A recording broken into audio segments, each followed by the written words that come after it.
लेकिन सबसे पहले जंतर मंतर, जहां से आई ये तस्वीरें हम आपको दिखाना चाहते हैं, जहां सिर्फ रैपिड एक्शन फोर्स के जवान दिखाई दे रहे हैं।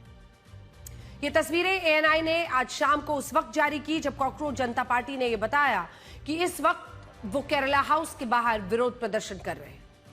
केरला हाउस भी जंतर मंतर से ज्यादा दूर नहीं है और यहां से भी संसद भवन की दूरी सिर्फ 1.5 किलोमीटर है, लेकिन दावा है कि जंतर मंतर फिलहाल के लिए खाली हो चुका है। ये तस्वीरें दोनों समझिए, जो तस्वीरें आज शाम को वहां से आई हैं, ये केरला हाउस के बाहर की, वो आप अपने टेलीविजन स्क्रीन पर देख रहे हैं। और उससे पहले की ये तस्वीर देखिए जो जंतर मंतर की आज शाम की तस्वीर है, देखिए।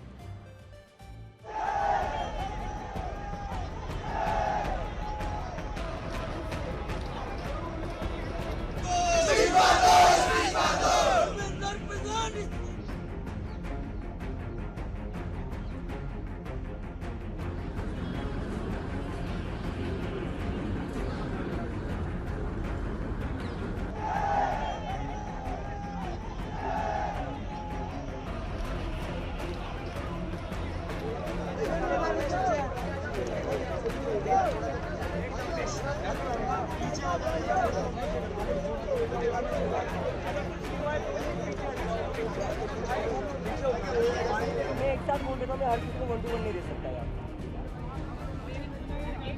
एक साथ बोल रहा हूँ मैं। तो 2 तस्वीरें हमने आपको दिखाई। आज हम आपको विस्तृत तरीके से बताएंगे आज सुबह से क्या कुछ हुआ है, लेकिन ये शाम की तस्वीरें जहां से हम शुरुआत कर रहे हैं। एक तरफ वो जंतर मंतर जो अब खाली दिख रहा है और दूसरी तरफ केरला हाउस के बाहर जहां पर प्रदर्शन अब भी चल रहा है।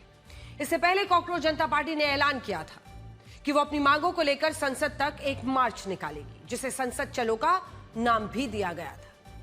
इस मार्च के लिए आज का दिन इसलिए चुना गया क्योंकि आज से संसद का मॉनसून सत्र शुरू हो रहा था। हालांकि दिल्ली पुलिस का दावा है कि इस मार्च के लिए ना तो अनुमति मांगी गई थी और ना ही अनुमति दी गई थी, ऐसा दिल्ली पुलिस का दावा है। यह अनुमति इसलिए जरूरी होती है ताकि प्रशासन कानून व्यवस्था, सुरक्षा, ट्रैफिक प्रबंधन सबको सुनिश्चित कर सके और बाकी लोगों को इससे परेशानी ना हो। इस मामले में दिल्ली पुलिस का दावा है कि कॉकरोच जनता पार्टी ने कभी भी संसद मार्च के लिए उसकी अनुमति नहीं मांगी, जिसके कारण उसने प्रदर्शन कर रहे लोगों की भीड़ को रोकने के लिए कड़े इंतजाम किए। यहां यह जानना भी जरूरी है कि कॉकरोच जनता पार्टी ने खुद अब तक दिल्ली पुलिस के इन दावों पर कुछ नहीं कहा है। अगर यह पार्टी आगे कहती है कि उसने दिल्ली पुलिस से इस मार्च की अनुमति ली थी तो हम इसके बारे में आपको जरूर बताएंगे, लेकिन अभी तक जो तस्वीर है उसमें अनुमति को लेकर क्लैरिटी नहीं है। जो जानकारी आई है और दिल्ली पुलिस के दावे हैं उनके मुताबिक यह अनुमति नहीं ली गई थी। तो यह हो गई पहली बात। एएनआई के मुताबिक सुबह 8 बजे से जंतर मंतर पर प्रदर्शनकारियों की संख्या तेजी से बढ़ रही थी और इसीलिए हमने यह तय किया कि हम आपको समय के हिसाब से जब जब जो कुछ हुआ है वो बताएं। देखिए, 9 बजे का वक्त था। ज्यादातर लोग संसद मार्च में शामिल होने के लिए पहुंचे थे, जिनकी मुख्य रूप से 4 मांगे थी। पेपर लीक के मुद्दे पर शिक्षा मंत्री का इस्तीफा, पेपर लीक मामलों की जवाबदेही, परीक्षा व्यवस्था में जरूरी सुधार और जिन छात्रों ने पेपर लीक के कारण आत्महत्या की है उन्हें न्याय मिले, उन्हें मुआवजा दिलाना। कॉकरोच जनता पार्टी का आरोप है कि दिल्ली पुलिस ने उसके ऐसे सभी समर्थकों को जंतर मंतर पर पहुंचने से ही रोक दिया जो इस संसद मार्च में शामिल होना चाहते थे। एएनआई ने सुबह 9:02 पर यह बताया कि इस विरोध प्रदर्शन के कारण कुल 5 मेट्रो स्टेशन के दरवाजों को बंद कर दिया गया है। अब ये कौन से थे आप सोचिए, केंद्रीय सचिवालय, जनपथ, राजीव चौक, पटेल चौक, सेवा तीर्थ मेट्रो स्टेशन सब शामिल थे बंद। इन सभी स्टेशनों पर बड़ी संख्या में लोगों की भीड़ दिखी, लेकिन यह स्पष्ट नहीं हुआ कि इनमें कितने लोग संसद मार्च में शामिल होने आए थे और कितने लोग अपने दफ्तर जाने के लिए वहां पर खड़े थे। हालांकि कॉकरोच जनता पार्टी ने कुछ वीडियो जारी किए जिनमें यह बताया गया कि यह सारी भीड़ जंतर मंतर पर आ रही थी, जिसे रोकने के लिए इन सभी मेट्रो स्टेशंस को बंद किया गया। उनका यह दावा था, देखिए।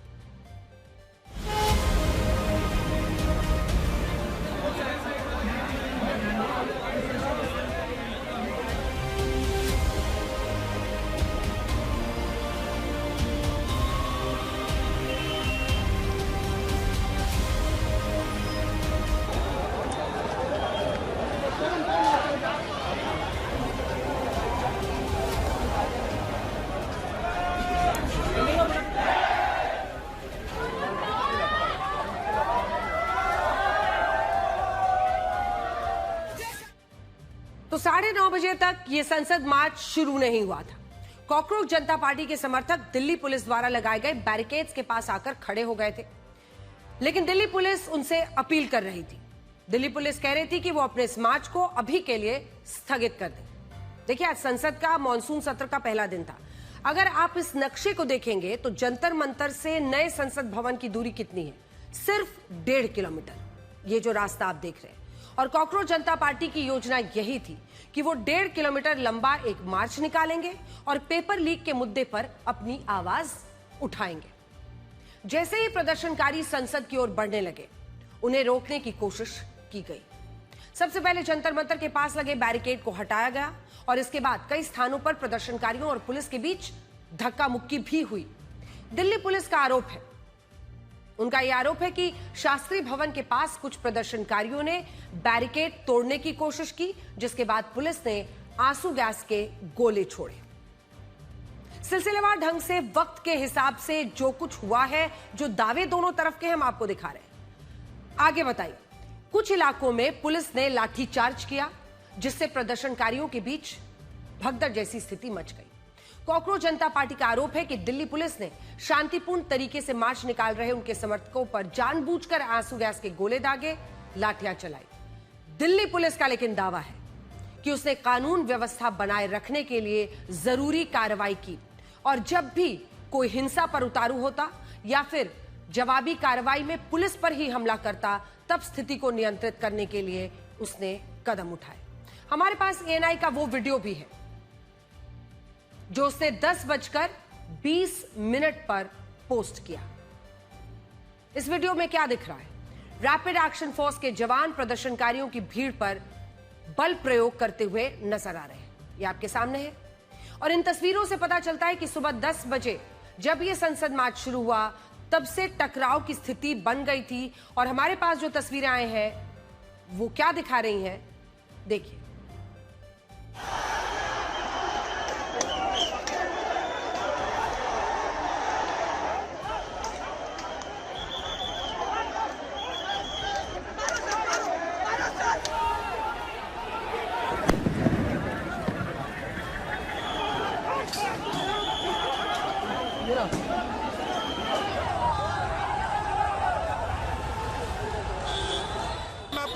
के जो गोले हैं यहाँ पर छोड़े जा रहे हैं कि जो प्रदर्शनकारी हैं उनको यहाँ से तितर बितर किया जा सके। आप देख सकते हैं ली मेरिडियन होटल के सामने की तस्वीरें।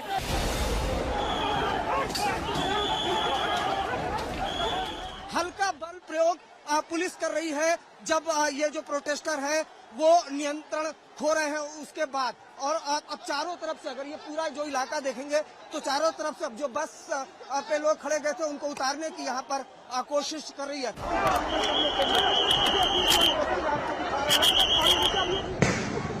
अब ये देखिए, अभी जो टीयर गैस की एक टीयर सेल छोड़ी गई, ये देखिए ये दूसरी टीयर सेल आपको छोड़ी हुई आपको दिखाई दे रही है। इस तरीके से जो आंसू गैस के गोले हैं वो यहाँ पर छोड़े जा रहे हैं भीड़ को तितर बितर करने के लिए। ये सीधी हम तस्वीर आपको दिखा रहे हैं। और ये देखिए अब ये पत्थर रितेश मिश्रा आप देखेंगे, ये देखिए पत्थर, वो पत्थरबाजी यहाँ पर हो रही है और इस तरीके से टीयर गैस की सेल यहाँ पर छोड़ी जा रही है। तो हमारे सहयोगी की लाइव रिपोर्टिंग के दौरान जो पत्थर आए वो आपने देखे, वहीं दूसरी तरफ आंसू गैस के गोले छोड़े जा रहे थे, वो भी आपने देखा।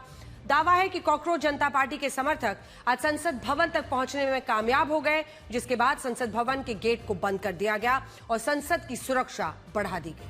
यह भी तब हुआ जब संसद भवन के अंदर सरकार और विपक्ष के सांसद मौजूद थे और बाहर तनावपूर्ण हालात बने हुए थे। उस वक्त हमारे जो रिपोर्टर्स ग्राउंड जीरो में रिपोर्टिंग कर रहे थे, उनका कहना है कि प्रदर्शनकारियों का एक समूह संसद मार्ग के बहुत नजदीक था और वहां इस दौरान कई प्रदर्शनकारियों को हिरासत में भी लिया गया। लेकिन इस दावे की अभी तक पुष्टि नहीं हो पाई है कि क्या ये प्रदर्शनकारी संसद भवन के अंदर प्रवेश करने में कामयाब हुए थे या फिर नहीं। कॉकरोच जनता पार्टी के प्रवक्ता सौरभ दास ने दोपहर 2:51 पर यह दावा किया कि इस मार्च में गीतांजलि जी के बाल खींचे गए और एक 12 साल की बच्ची के साथ मारपीट हुई। यहां कई लोगों ने गीतांजलि जी का मतलब सोनम वांगचुक की पत्नी से भी जोड़ा और कारण यही था कि उनका नाम भी गीतांजलि है। लेकिन दिल्ली पुलिस ने इन दावों को पूरी तरह खारिज किया। कहा कि इस तरह की सभी खबरें झूठी हैं और ये खबरें भ्रामक हैं। लोग इन झूठी खबरों पर विश्वास ना करें, ये दिल्ली पुलिस ने कहा। देखिए।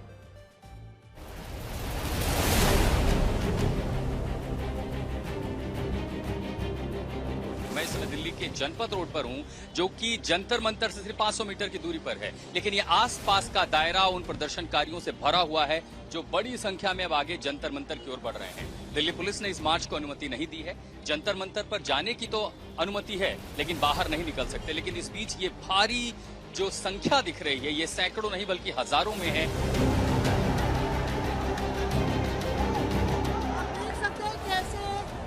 प्रदर्शनकारियों का हुजूम यहाँ पे है, जो नारेबाजी कर रहे हैं।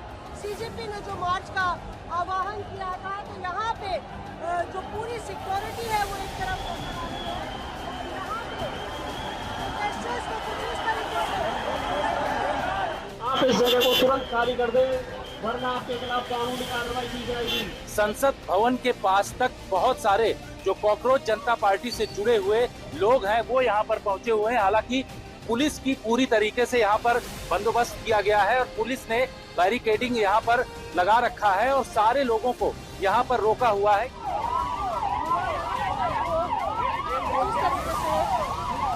पकड़कर ले जा रही है और ये तस्वीर कर्तव्य पथ से हम दे रहे हैं। तेज बरसात हो रही है, लेकिन उसके बावजूद प्रदर्शनकारी अभी आउटर सर्कल पर जो है रुके हुए हैं और उन्होंने क्या किया कि आउटर सर्कल का पूरा ट्रैफिक जाम कर दिया है। इसी के साथ साथ राजीव चौक मेट्रो स्टेशन का जो इलाका चूंकि बंद है, तो उसके बाहर भी कई भारी संख्या में वो भी वहां पर पहुंच चुके हैं। आप देख सकते हैं राइट कंट्रोल व्हीकल के अंदर जो कैनिस्टर्स हैं वो भरे जा रहे हैं। तो आप यहीं से समझ गए होंगे कि इस समय जो केंद्रीय दिल्ली का दिल, जिसे कनॉट प्लेस कहा जाता है, वहां इस समय क्या कार्यवाही चल रही है। मार्केट के अंदर जाकर जो सीजीपी के धरना प्रदर्शन करने वाले लोग हैं कॉकरोच जनता पार्टी के, उनको पकड़ा जा रहा है, उनको खदेड़ा जा रहा है। इस बीच एएनआई ने कुछ वीडियो जारी किए हैं, जिनके आधार पर दिल्ली पुलिस ने प्रदर्शनकारियों पर पत्थरबाजी करने की बात की है। उन्होंने आरोप लगाया कि प्रदर्शनकारियों ने पत्थरबाजी की और इस पत्थरबाजी में घायल हुए एक सब इंस्पेक्टर का यह भी आरोप है कि जब वो बैरिकेड के पास भीड़ को रोकने का प्रयास कर रहे थे, तब जानबूझकर उन पर पत्थर फेंके गए, जिनमें वो घायल हो गए। देखिए।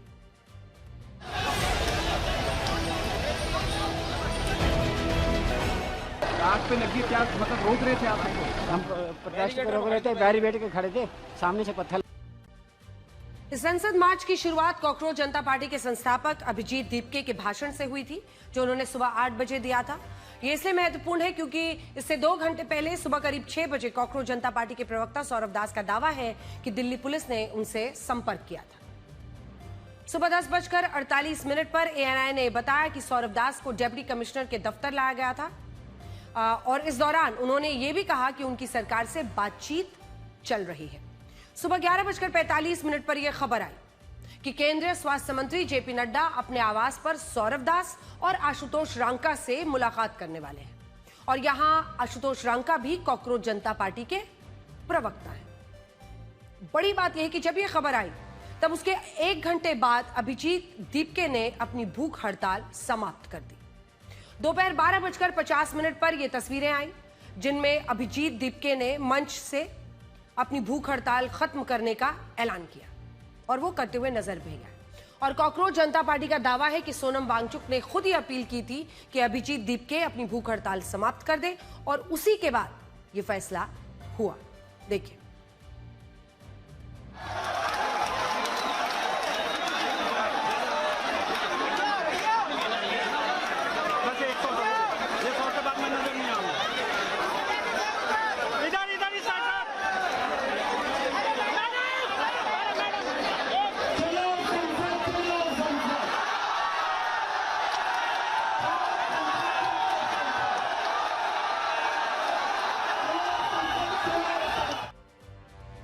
दो दिन पहले 18 जुलाई को जब दिल्ली पुलिस ने सोनम वांगचुक को सफदरजंग अस्पताल में भर्ती कराया था, तब अभिजीत दीपके ने ऐलान किया था कि अब वो सोनम वांगचुक की जगह भूख हड़ताल करेंगे।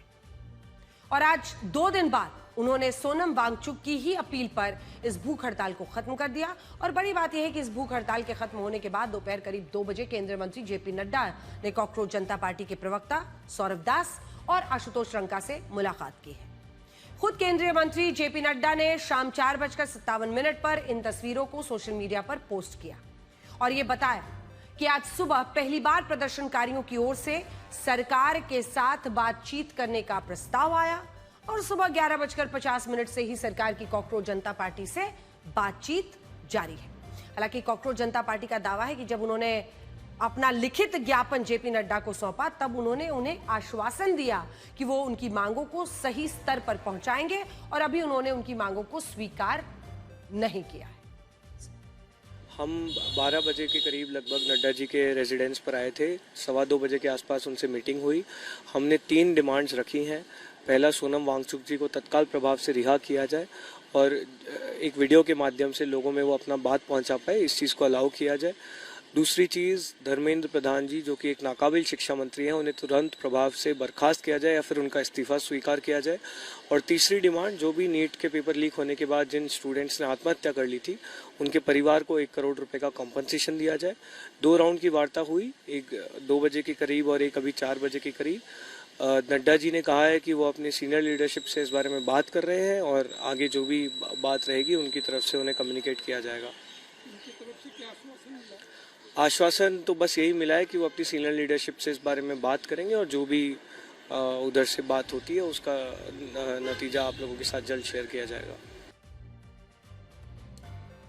तो कॉकरोच जनता पार्टी की तरफ से ये बताया जा रहा है कि स्वास्थ्य मंत्री जेपी नड्डा ने उन्हें यह आश्वासन दिया है कि वो अपनी पार्टी के अंदर वर्चस्व जो वरिष्ठ नेता हैं और जो डिसीजन मेकर्स हैं उनसे बातचीत करेंगे और फिर मामला आगे बढ़ेगा। इधर दिल्ली पुलिस ने भी सभी प्रदर्शनकारियों से संयम बरतने, कानून व्यवस्था बनाए रखने की अपील की है। क्या कहा है ये सुनिए। दिल्ली पुलिस सभी प्रदर्शनकारियों से संयम बरतने और शांति व कानून व्यवस्था बनाए रखने में पुलिस का सहयोग करने की अपील करती है।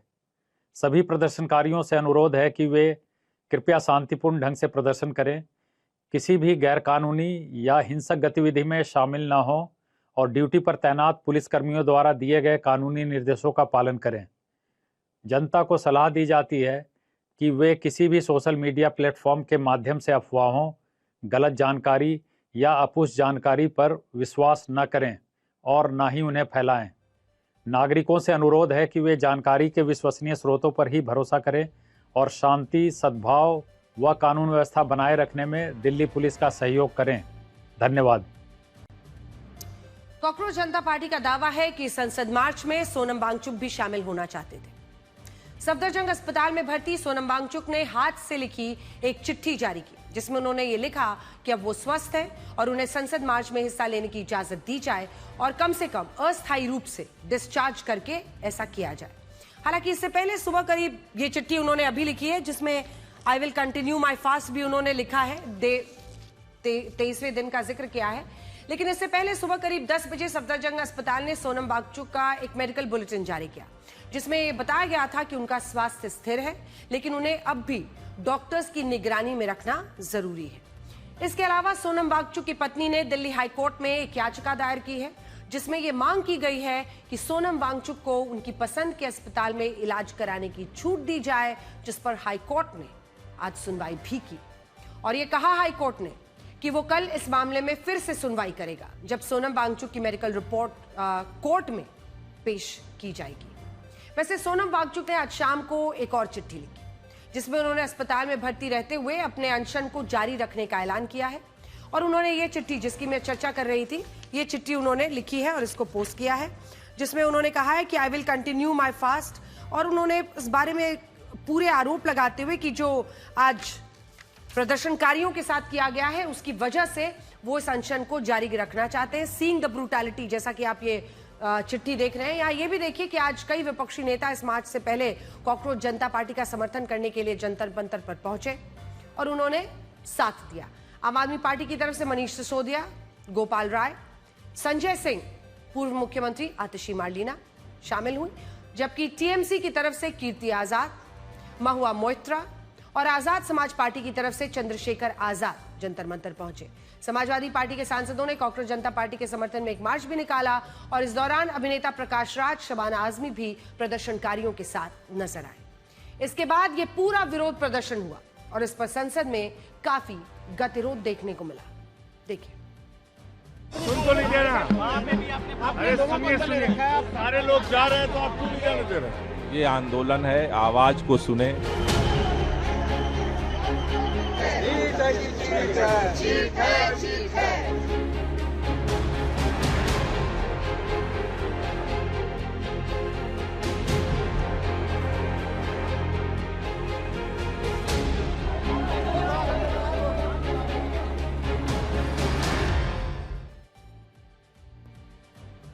कॉकरोच जनता पार्टी की स्थापना 16 मई को तब हुई थी जब इससे 10 दिन पहले नीट परीक्षा का पेपर लीक हो गया था।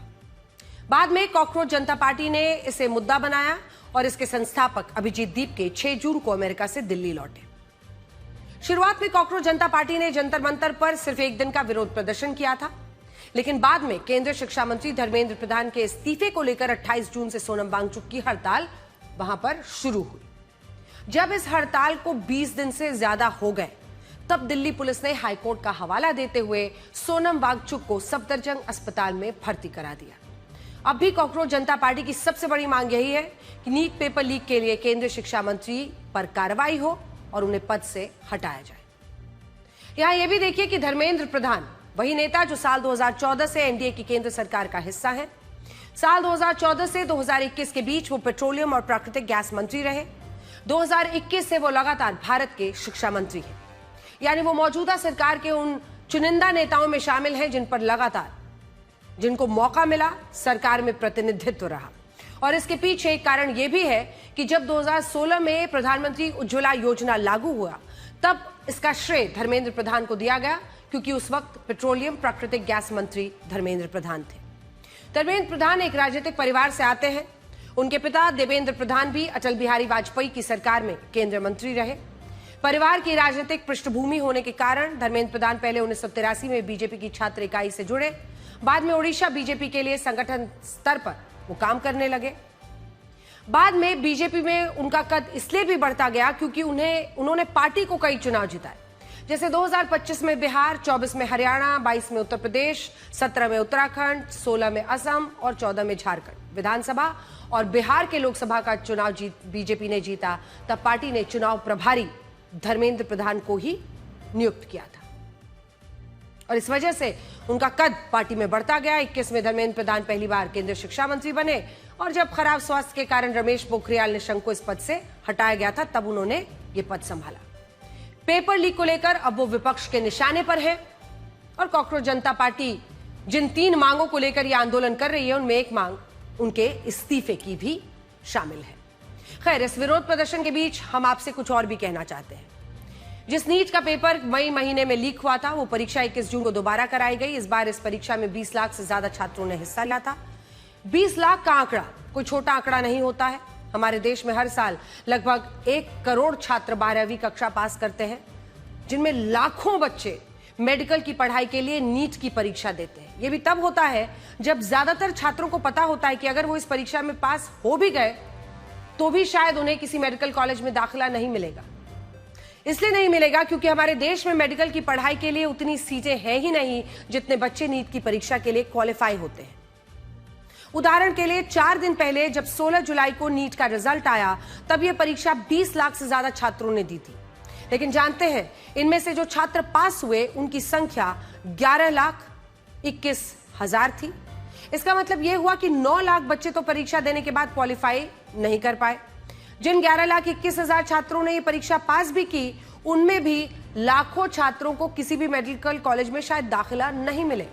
कारण है, हमारे देश में एमबीबीएस की कुल सीटें हैं 1,36,939। 63,296 सीटें सरकारी मेडिकल कॉलेजेस की हैं। 73,643 सीटें प्राइवेट मेडिकल कॉलेजेस की हैं।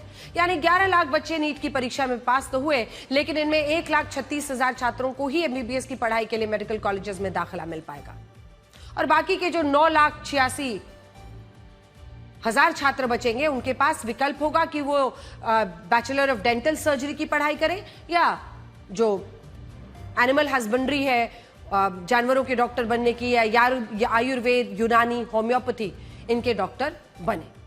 इनमें भी असीमित सीटें नहीं है, 80,000 सीटें हैं।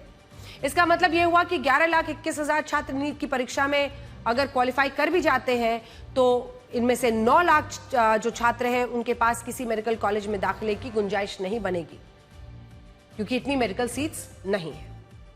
मौजूदा सरकार ने पिछले 12 सालों में एमबीबीएस की सीटें 54,000 से बढ़ाकर 1,36,000 तो की।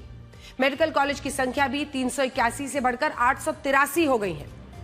लेकिन इसके बावजूद हमारे देश में हर साल 9 से 10 लाख छात्र नीट परीक्षा में पास होने के बाद मेडिकल कॉलेज में एडमिशन नहीं मिल पाता। और सोचिए, जब पहले से सीटों के लिए इतना संघर्ष है, उस दौरान पेपर लीक हो तो छात्रों की जो मानसिक व्यथा है वो हम सब समझ सकते हैं। हमारे देश में कई गरीब छात्र ऐसे हैं जो नीट परीक्षा में 1 लाख रैंक पाने के बाद भी डॉक्टर नहीं बन पाते। और कारण यह है कि सरकारी मेडिकल कॉलेजेस में कट ऑफ बहुत कम होती है, क्योंकि सरकारी मेडिकल कॉलेजेस में एमबीबीएस की पढ़ाई का 1 साल का खर्च 1 लाख से भी कम होता है। प्राइवेट कॉलेजेस में यही खर्च जानते हैं कितना है? 30 से 40 लाख रुपए से गरीब छात्रों के लिए मुमकिन ही नहीं है। अब यहां यह भी देखिए कि हमारे देश में अच्छे और समृद्ध परिवार के बच्चे भी सरकारी मेडिकल कॉलेजेस में पढ़कर डॉक्टर बनना चाहते हैं, क्योंकि वहां सरकार उन्हें अच्छी शिक्षा देती है। वहां सरकार, और आप सोचिए बड़े बड़े जो एम्स जैसे अस्पताल है, वहां से अगर आप पढ़ते हैं तो जाहिर तौर पर आपके लिए बहुत बड़ी उपलब्धि है।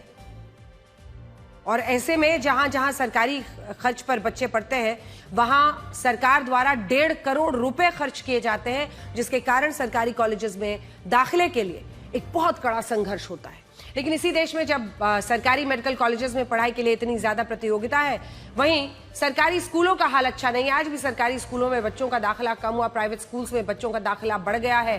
फीस आप देख ही रही प्राइवेट स्कूल्स की क्या हालत है।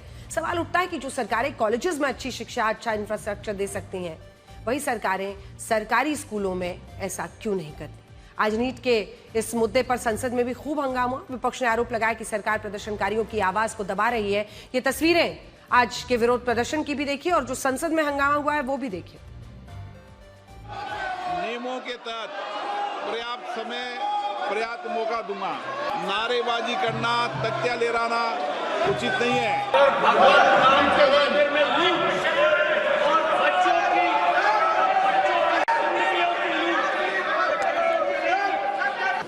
This paper leak and NEET examination घोटाला and नो चंदा चोरी तो है ही है, सब उसके समर्थक उधर बैठे हैं। लेकिन सर, ये स्टूडेंट का मामला है, ये स्टूडेंट का मामला है जो लाखों बच्चों की जो भविष्य है, उनके भविष्य के बारे में मैं बात कर रहा हूं। और उसके लिए आज यहाँ जंतर मंतर पे हजारों बच्चे वहां पर आए हैं, वहां लाठी चार्ज हो गया है। गवर्नमेंट मारने की कोशिश कर रही है, गवर्नमेंट दबाने की कोशिश कर रही है। इस पूरे हंगामे के बीच आज मॉनसून सत्र की शुरुआत से पहले प्रधानमंत्री मोदी ने उस स्टार्टअप की बात की जिसने भारत का पहला प्राइवेट रॉकेट विक्रम-1 लॉन्च किया है। Private rocket launch. प्रधानमंत्री मोदी ने कहा कि स्टार्टअप में काम करने वाले युवाओं की औसत उम्र सिर्फ 28 साल है। उन्होंने यह भी कहा कि वो किसी 56 साल के नौजवान की बात नहीं कर रहे हैं, बल्कि देश के 28 साल के उन नौजवानों की बात कर रहे हैं जो अंतरिक्ष में झंडा गाड़ रहे हैं। यानी यहां प्रधानमंत्री मोदी का निशाना विपक्ष के नेता राहुल गांधी पर था, जो 56 साल के। सुनिए। भारत के युवाओं ने अंतरिक्ष में नई उड़ान भरी है, बहुत बड़ी सफलता है। और ये जो स्काईरूट स्टार्टअप है, उसमें जो नौजवान काम कर रहे हैं, मुझे बताया गया उनकी पूरी टीम की जो एवरेज एज है वो सिर्फ 28 साल है। ऐसे नौजवानों ने ये काम करके दिखाया है। मैं किसी 56 साल के नौजवान की बात नहीं कर रहा हूं, मैं देश के ये स्टार्टअप ने 28 के एवरेज वाले नौजवानों ने अंतरिक्ष में भारत का झंडा गाड़ दिया है। उनको तो बधाई है ही है, लेकिन ऐसी बातें जो हैं, जो भारत को आत्मविश्वास से भर देती है, विश्व में भारत का प्रोफाइल सर्वमान्य सर्वस्वीकृत बनता जाता है। जिस स्टार्टअप ने भारत का पहला प्राइवेट रॉकेट लॉन्च किया, उसके संस्थापक पवन कुमार चंदाना है। उनकी कहानी आज आपको जरूर सुननी चाहिए। हैदराबाद में 1991 में 1991 में जन्मे पवन के लिए स्कूल की पढ़ाई आसान नहीं थी। गणित यानी मैथ्स में सिर्फ 51 अंक आए थे। ऐसा सुनते ही हम सब अपने बचपन के मैथ्स के मार्क्स याद करने लगते हैं, लेकिन किसने सोचा था कि 51 अंक मैथ्स में, गणित में लाने वाले आगे जाकर भारत का पहला प्राइवेट रॉकेट लॉन्च करेंगे। लेकिन यह हुआ, और इसलिए हुआ क्योंकि उन्होंने मेहनत की। पहले ही कोशिश में आईआईटी में दाखिले की परीक्षा पास कर ली। साल 2007 में उन्होंने आईआईटी खड़गपुर में प्रवेश लिया, जहां उनके कई साथी विदेशों में आकर्षक नौकरियों का सपना देख रहे थे। पवन के मन में एक सपना था, रॉकेट बनाना। साल 2012 में पढ़ाई पूरी होते ही उन्होंने इसरो का रुख किया। विक्रम साराभाई स्पेस सेंटर में लगभग 6 वर्षों तक उन्होंने भारत के सबसे महत्वपूर्ण प्रोजेक्ट्स पर काम किया। और फिर देखिए जो स्थिति बनी है कि आज एक प्राइवेट रॉकेट को लॉन्च करने में वो कामयाब हुए, और इसीलिए आज प्रधानमंत्री ने खास तौर पर उनकी कामयाबी का जिक्र किया। I'm right here at Sriharikota at the launch site, and we have these special cards which we received from our team members, our investors, policymakers, and all well-wishers across the country. We also have a very special card from none other than our Honorable Prime Minister Narendra Modi ji. 3, 2, 1, 0. And we have liftoff of Vikram 1, India's first private orbital launch vehicle.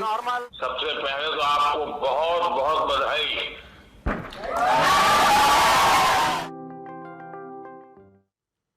अब हम आगे बढ़ते हैं, अगली खबर की बात करते हैं और बताते हैं आपको अमेरिका और ईरान वॉर की पिछले करीब 9 रातों से ईरान पर बमों की बरसात हो रही है। अमेरिकी सेना ने खास पैटर्न के तहत शाम होते ही ईरान के शहरों पर बमबारी शुरू कर दी है।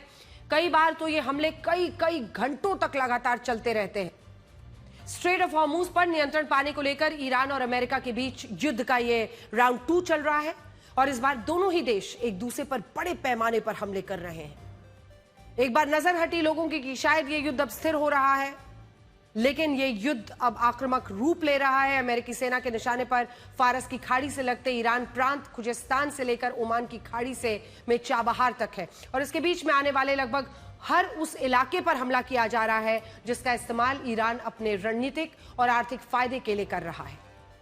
पिछले 3 दिनों में अमेरिका ने jacks, Sirik, Bushehr, Bandar Abbas, Qeshm island, Ahvaz Yazd, Shadegan, Bandar Mahshahr, बंदर इमाम खुमैनी और कुनराक में हमले किए हैं। इनमें ये ज्यादातर तटीय इलाके हैं जहां पर पूरा मैप हम आपको दिखा रहे हैं। इसके अलावा अमेरिका ने तबरीज पर भी हमला किया है।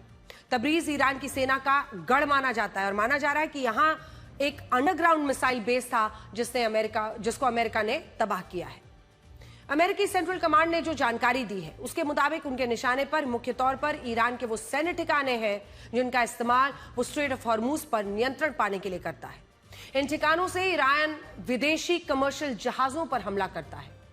सेंटकॉम के मुताबिक ईरान के सैन्य ठिकानों में कमांड सेंटर्स, एयर डिफेंस, तटीय क्षेत्र के सर्विलेंस सेंटर्स, नौसेना से जुड़े ठिकाने, मिसाइल और ड्रोन की लॉन्च साइट्स और कम्युनिकेशन नेटवर्क सेंटर्स को निशाना बनाया गया है। हालांकि ईरानी न्यूज एजेंसी तस्नीम के मुताबिक अमेरिकी सेना सैन्य ठिकानों के नाम पर ऐसी जगहों को टारगेट कर रही है जिससे आम नागरिकों को परेशानी हो। आरोप है कि जास्क में खासतौर पर अमेरिकी सेना ने एक डीसलाइनेशन प्लांट पर हमला किया है।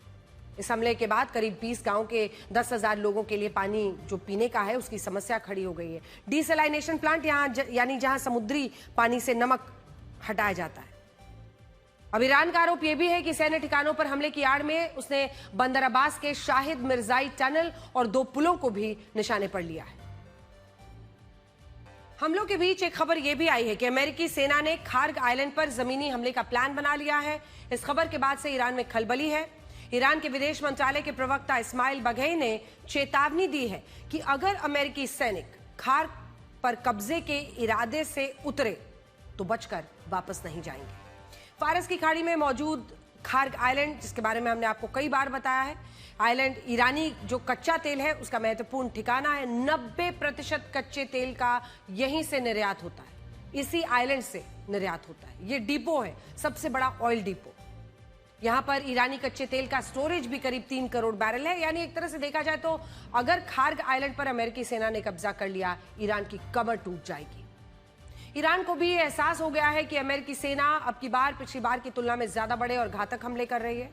ईरान की संसद के स्पीकर मोहम्मद बागेर गालिबाफ ने एक ट्वीट करके बताया है कि अमेरिकी सेना ईरान के खिलाफ हर दिन नए नए मिलिट्री हथियारों का इस्तेमाल कर रही है और हमलों के बाद युद्ध रोकने का दावा भी कर रही है। हालांकि अमेरिका के घातक हमलों के जवाब में ईरान ने भी भीषण पलटवार की है। ईरान ने अब तक Bahrain, Qatar, Kuwait, Iraq, Jordan को निशाने पर लिया है। कुवैत में कैंप अरफजान और अली अल सलेम एयरबेस को निशाना बनाया गया है। और इस बार सबसे ज्यादा चर्चा जॉर्डन की हो रही है, जहां पर खूब हमले इस वक्त ईरान कर रहा है। अमेरिकी नौसेना के 5th जो फ्लीट है उसके मुख्यालय को भी टारगेट किया गया है। ईरान ने कतर में अल उदैद एयरबेस को निशाना बनाया। जॉर्डन के मुवफ्फाक सॉल्टी एयरबेस पर हमले किए गए। IRGC का कहना है कि इन सभी देशों में अमेरिकी सैन्य ठिकानों को निशाने पर लिया गया है और अमेरिकी सेंट्रल कमांड ने कंफर्म किया है कि ईरान के इन हमलों में 3 अमेरिकी सैनिक मारे गए हैं, 1 लापता है। जानकारी के मुताबिक ईरान ने जॉर्डन के मुवफ्फाक सॉल्टी एयरबेस पर जो हमला किया था उसमें 2 अमेरिकी सैनिक मारे गए, 1 लापता है। इसके अलावा इराक में 1 अमेरिकी सैनिक के मारे जाने की खबर है। ये अमेरिकी सैनिक ईरान के एक आत्मघाती ड्रोन को डिफ्यूज करने की कोशिश कर रहे थे। हालांकि IRGC का दावा है कि उन्होंने जॉर्डन पर जो हमले किए हैं उसमें कई अमेरिकी सैनिक मारे गए हैं। IRGC का कहना है कि उन्हें जॉर्डन से खुफिया जानकारियां मिली थी, जिसकी मदद से अमेरिकी सेना के 20 हैंगर्स को उन्होंने तबाह कर दिया। IRGC ये भी कह रहा है कि उन्होंने जॉर्डन के अकाबा एयरपोर्ट पर अमेरिकी सेना के कई एयरक्राफ्ट्स को तबाह कर दिया है। इन हमलों के बाद ईरान के सुप्रीम लीडर के सलाहकार और पूर्व IRGC कमांडर मोहसिन रजाई ने एक इंटरव्यू दिया और कहा कि अगर अमेरिका इसी तरह से हमले करता रहा तो इसके जवाब में ईरान बड़े आक्रामक युद्ध में उतर जाएगा। मोहसिन रजाई के इस बयान को अमेरिका के लिए बड़ी धमकी के तौर पर देखा जा रहा है। अमेरिका की तरह ही ईरान ने इस बार मिडिल ईस्ट में अमेरिकी ठिकानों पर पहले से बड़े हमले किए, खास तौर से जॉर्डन उसके निशाने पर है और खास वजह है। आप याद कीजिए 28 फरवरी से 8 अप्रैल के बीच में जब युद्ध का पहला दौर था, तब ईरान के निशाने पर मिडिल ईस्ट के ज्यादातर देश थे, लेकिन जॉर्डन पर उसने UAE, कतर, कुवैत और बहरीन की तुलना में बहुत कम हमले किए थे। लेकिन इस बार ईरान ने जॉर्डन पर ज्यादा हमले किए हैं और इसकी वजह वो खबर है जिसके मुताबिक अमेरिकी सेना ने जॉर्डन और इजराइल को अपना मुख्य बेस बना लिया है। ईरान पर बड़े हमले करने के लिए जर्मनी और यूके से फाइटर जेट्स और हथियारों की खेप मंगवाई गई है, जो इसी रीजन के अनडिस्क्लोज लोकेशंस पर रखी गई। माना जाता है कि यह हथियार इजराइल और जॉर्डन के सैन्य ठिकानों में रखे गए। कुवैत और बहरीन की तुलना में ईरान से जॉर्डन की दूरी भी ज्यादा है, इसलिए अमेरिकी सेना इसी को अपना अहम बेस बना रही है। कुछ एक्सपर्ट्स मान रहे हैं कि ईरान वॉर में अपनी जमीन देकर जॉर्डन अमेरिकी एहसानों का बदला चुका रहा है। साल 2022 में जॉर्डन और अमेरिका के बीच 7 वर्षों के लिए समझौता हुआ था, जिसके तहत अमेरिका उसे करीब 14,000 करोड़ रुपए सालाना दे रहा है। ईरान को अमेरिका की इस नई रणनीति की खबर मिल गई और शायद इसीलिए जॉर्डन इस युद्ध का अब एपिसेंटर बन गया है। हालांकि कुछ एक्सपर्ट्स ये भी मानते हैं कि अमेरिका ने जॉर्डन को सिर्फ चेहरा बनाकर पेश किया, जबकि अपने हथियारों को इजराइल के सीक्रेट बेस पर रखा है। वो चाहता है कि ईरान जॉर्डन पर हमले करके अपने हथियारों को खपाए और इसी बीच इजराइल की जमीन से अमेरिका हमले कर सके। ईरान इजराइल पर हमला नहीं करेगा, क्योंकि इजराइल पर हमला करना ईरान के लिए मुसीबत मोल लेने जैसा होगा। इजराइल के रक्षा मंत्री ने हाल ही में धमकी दी थी कि अगर ईरान ने उन पर बैलिस्टिक मिसाइलों से हमला किया तो उनका देश युद्ध में उतर जाएगा।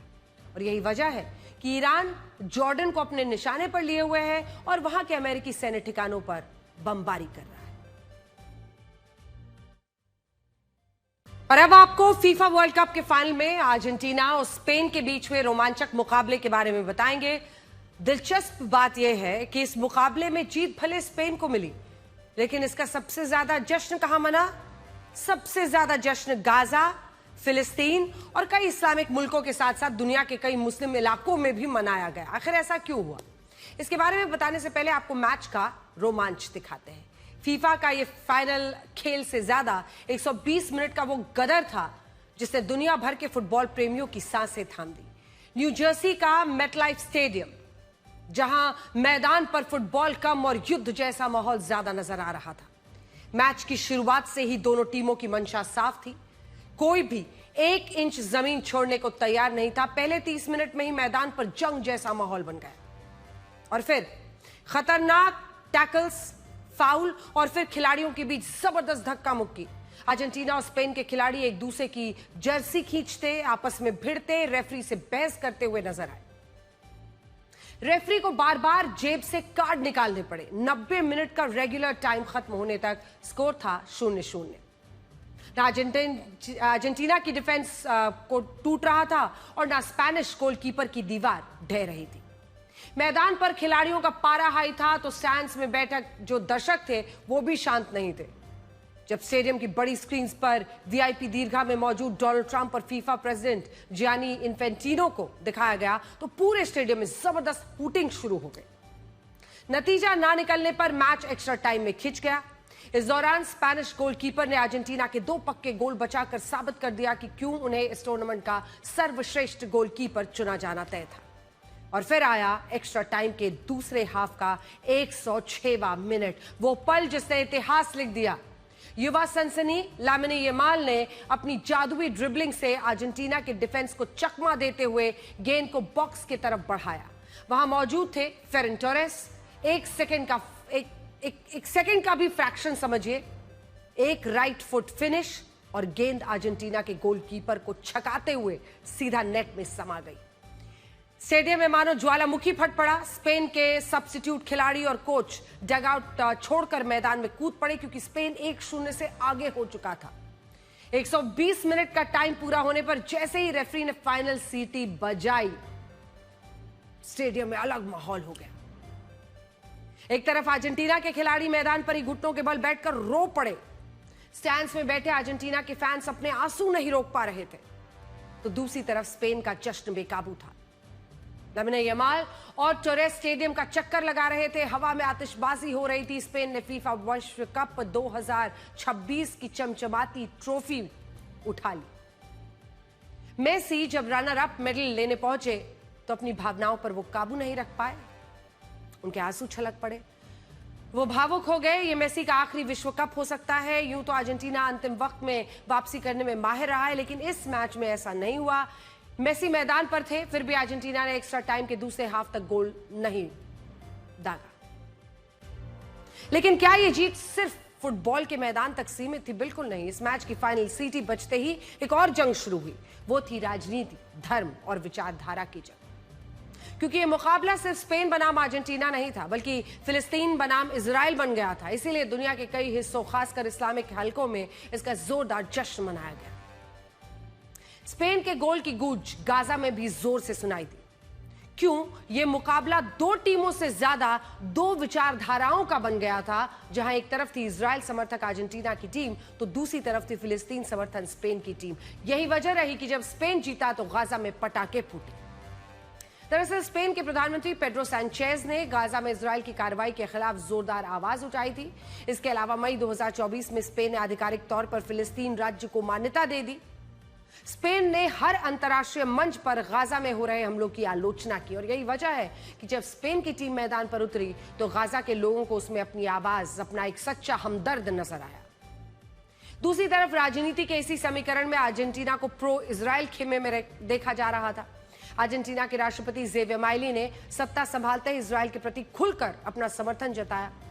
इतना ही नहीं, फाइनल मैच से ठीक पहले इजराइल के प्रधानमंत्री बेंजामिन नेतन्याहू ने वीडियो बनाकर खुले तौर पर अर्जेंटीना की टीम का समर्थन किया।